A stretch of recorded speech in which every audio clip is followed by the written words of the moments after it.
Pertemuan 3 saat ini kita akan membahas mengenai teknik pengumpulan data. Pada dasarnya terdapat 5 jenis teknik pengumpulan data, yaitu interview, joint application development, kuesioner, analisis dokumen, dan observasi. Nah, dalam kelima teknik pengumpulan data ini, ketika kita ingin memilih salah satu teknik yang akan kita gunakan nanti, kita harus mempertimbangkan beberapa hal. Contohnya, misalnya apakah kita butuh sumber data dan kita mengemasnya melalui dokumentasi, melalui hasil wawancara dengan orang, atau kita hanya butuh melihat aktivitas yang ada di lapangan atau di perusahaan atau di institusi, atau kita cukup dengan ya kita dapatkan dokumen, kita pelajari dari situ, gitu ya. Jadi ada batasan-batasan tertentu dalam ketika kita memutuskan kita menggunakan teknik yang mana. Teknik yang pertama adalah interview. Ini teknik yang paling umum dipakai dan yang paling sederhana. Karena pada dasarnya kita menemui seseorang, ya, sumber data, respondennya, dan kemudian kita menanyakan mengenai pertanyaan-pertanyaan yang berhubungan dengan data yang akan kita kumpulkan nantinya. Nah, langkah dasarnya pertama, kita harus menentukan tujuan dulu. Kemudian dari tujuan tersebut kita dapat menentukan nanti siapa sumber datanya, narasumbernya, respondennya. Entah itu mulai dari level paling atas maupun level paling bawah. Nah, berangkat dari narasumber yang sudah kita tetapkan, kita bisa mempersiapkan pertanyaannya. Karena kalau pertanyaan untuk manajemen itu berbeda dengan pertanyaan untuk level operator misalnya. Nah, setelah itu kita melakukan persiapan secara matang dan mengarahkan interview untuk selanjutnya kita respon kembali dari apa yang sudah kita interview. Oke, ini adalah langkah-langkah dasar berupa tujuan dari wawancara. Tujuan wawancara ini penting sekali karena ini di awal ketika kita nanti mau ngapa-ngapain tuh bisa dapat dilakukan kalau tujuannya sudah dideklarasikan dulu.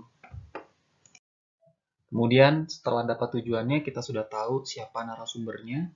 Narasumber ini penting sekali harus beragam dalam artian berbagai jenis level, mulai dari yang level paling atas, top manajemen, sampai yang low manajemen ataupun operator. Dan juga kalau bisa, setiap narasumber ini, baik yang internal perusahaan ataupun eksternal, itu perlu kita libatkan. Misalnya kalau dalam perusahaan jasa ataupun jual beli produk gitu ya, itu penting sekali kita nggak hanya berpikir narasumbernya dari lingkungan dalam perusahaan, tapi yang lingkungan eksternalnya siapa? Misalnya konsumen, atau bisa jadi misalnya supplier, dan sebagainya. Nah, untuk berikutnya setelah tahu narasumbernya siapa, kita rancang pertanyaannya. Nah, untuk merancang pertanyaan itu ada 3 jenis pertanyaan. Nah, yang pertama yaitu close-ended, yang kedua open dengan probing.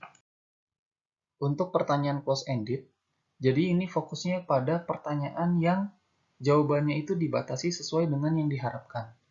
Nah, jenis pertanyaannya itu jawabannya itu sudah tepat, sudah exactly, sudah seharusnya demikian. Misalnya contoh, berapa banyak penerimaan telepon setiap hari?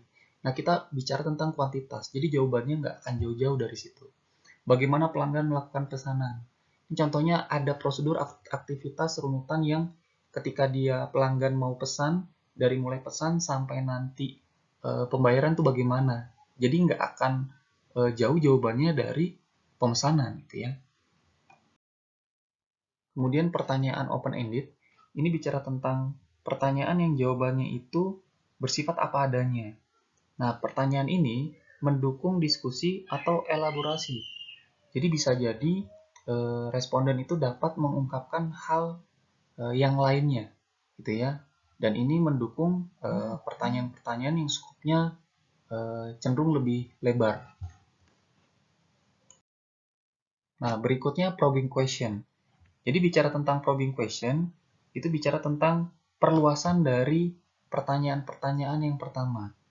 Nah, jadi perluasan di sini maksudnya adalah adanya kelanjutan dari pertanyaan pertama yang dapat memperkaya jawaban-jawaban.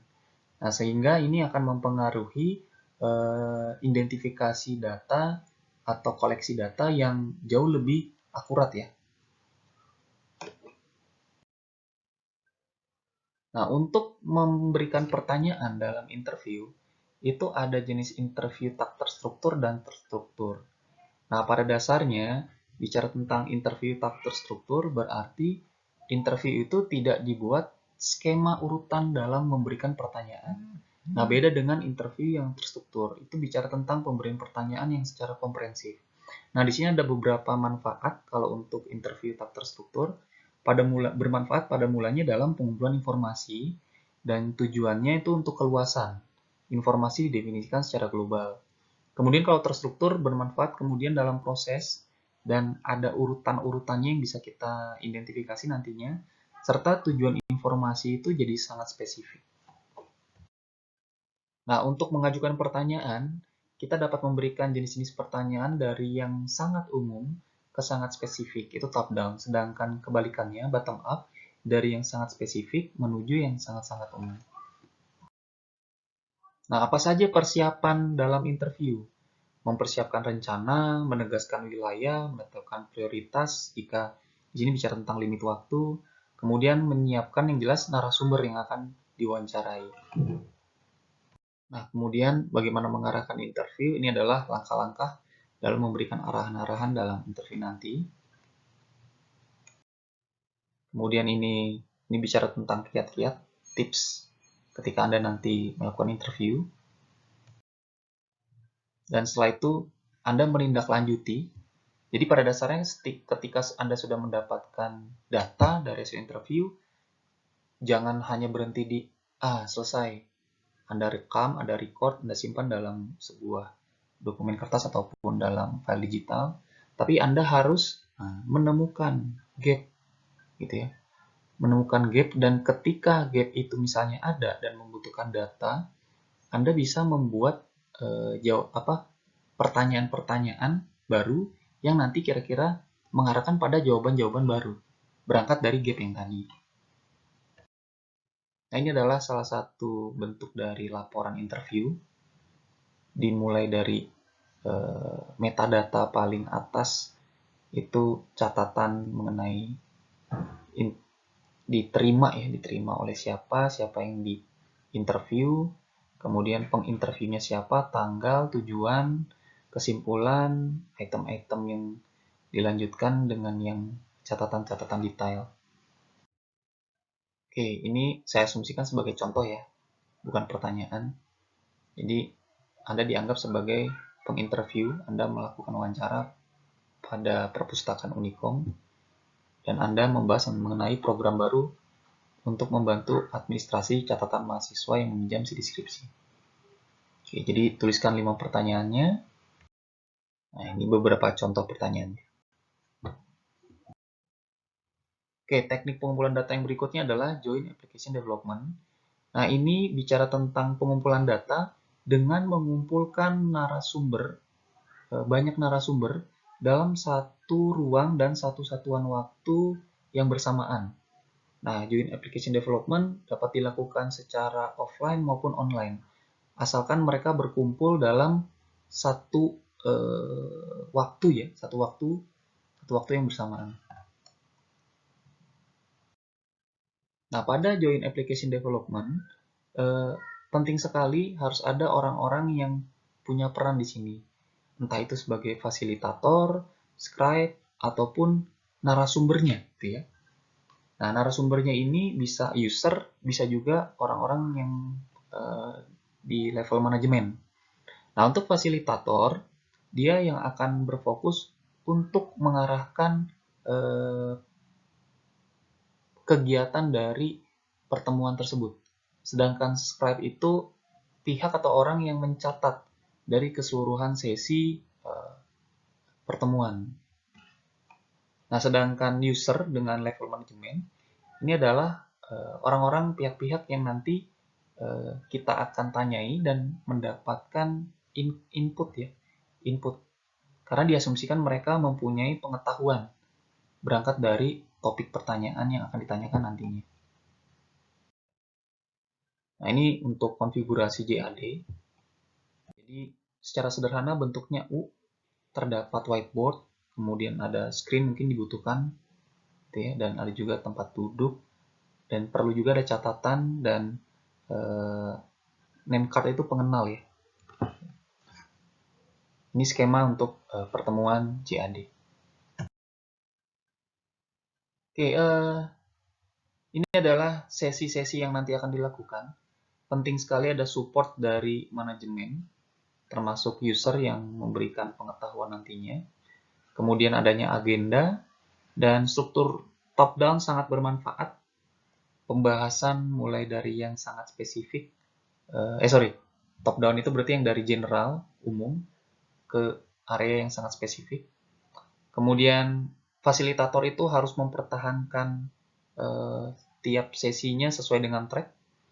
Kemudian harus memberikan terminologi dan jargon teknis, merecord jelas, dan kemudian memberikan penyelesaian dari isu-isu yang nanti akan diberikan melalui pertanyaan-pertanyaan. Kemudian penggunaan elektronik JAD, jadi ada teknologi informasinya yang digunakan itu sangat membantu dalam pertemuan nanti. Dan kemudian harus ada tindak lanjut berupa laporan dalam setiap sesi yang selesai. Oke, ini masalah yang umum. Biasanya ada dominasi satu orang, itu biasanya ada, dan cenderung menjadi konflik kepentingan, gitu ya. Tapi walaupun demikian, ini jarang sekali didapatkan karena cenderungnya adalah masalah personal, gitu ya. Berikutnya adalah teknik pengumpulan data kuesioner. Pada dasarnya kuesioner merupakan kumpulan pertanyaan tertulis yang akan diisi oleh partisipan dengan menggunakan sampel dari populasi tertentu. Nah, biasanya pertanyaan-pertanyaan ini mengungkapkan mengenai sesuatu kejelasan dari prosedur sebuah aktivitas pada institusi tertentu. Untuk kuesioner ini memiliki dua tipe, kuesioner format bebas dengan format pasti. Nah, untuk format bebas, jadi nanti partisipan dapat mengisi jawaban-jawaban berdasarkan pertanyaan di mana ada tempat yang sudah disediakan. Nah, biasanya jawaban-jawabannya itu diisi dalam bentuk kalimat-kalimat. Nah, sedangkan dalam format pasti, responden itu tidak perlu memberikan jawaban berupa inputan teks atau kalimat-kalimat, tapi hanya memilih saja, gitu ya. Sudah ada pilihan ataupun sudah ada checklist ataupun sudah ada skala 1 sampai 5 dan seterusnya. Nah, untuk merancang kuesioner yang baik, dimulai dengan pernyataan yang tidak ada ancaman dan menarik. Biasanya ada statement bahwa misalnya nama Anda akan dirahasiakan, email Anda tidak akan dipublikasikan untuk menjamin kerahasiaan data Anda dan sebagainya. Kemudian setiap pertanyaan itu biasanya ada kelompok itemnya secara logik. Entah itu pertama membahas tentang keuangan, yang berikutnya membahas tentang personal, yang berikutnya membahas tentang manajemen yang lainnya. Jadi sudah ada kelompokan. Dari kelompok itu baru ada pertanyaan-pertanyaan. Nah, berikutnya di sini ada yang paling penting yaitu pretest pertanyaan. Nah, pretest ini untuk mengidentifikasi pertanyaan yang membingungkan. Siapa tahu dalam membangun pertanyaan, kita sendiri sebagai orang yang membuat pertanyaan bingung untuk menjawab. Nah, ini pentingnya pretest pertanyaan.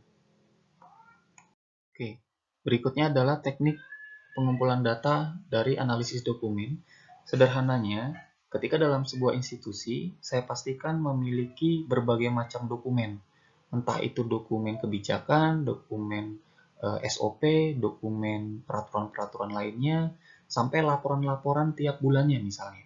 Nah, itu ketika kita kolektifkan, kita kumpulkan, itu yang akan kita pelajari, gitu ya. Nah, ketika kita mempelajari, dipastikan akan ada aktivitas-aktivitas pada sistem yang berjalan, gitu ya. Jadi sistem yang berjalan dari mulai A sampai laporan dibuat itu akan kita dapatkan dan itu yang akan kita petakan pada analisis dokumen nantinya.